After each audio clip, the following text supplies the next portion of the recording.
Alright, the time is 6:11. I'm going back out and keep up with the blizzard.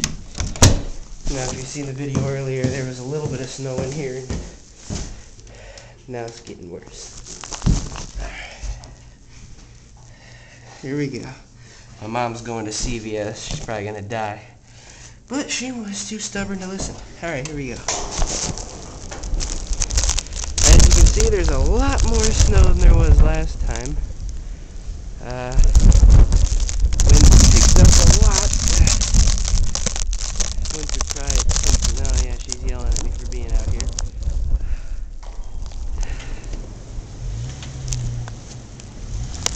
Bye.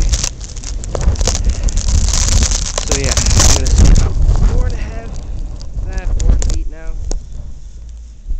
No, not feet. Whoa. 4 inches now. Something like that. 4, maybe 5. It's piling up quick. My hand is actually about to be frozen, so yeah.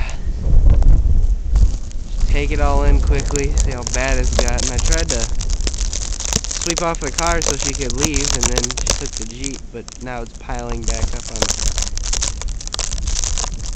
Yeah, it's only 6 p.m. and it's already getting pretty bad. So yeah, I'll be back out here at 8 to do this again. Alright, bye.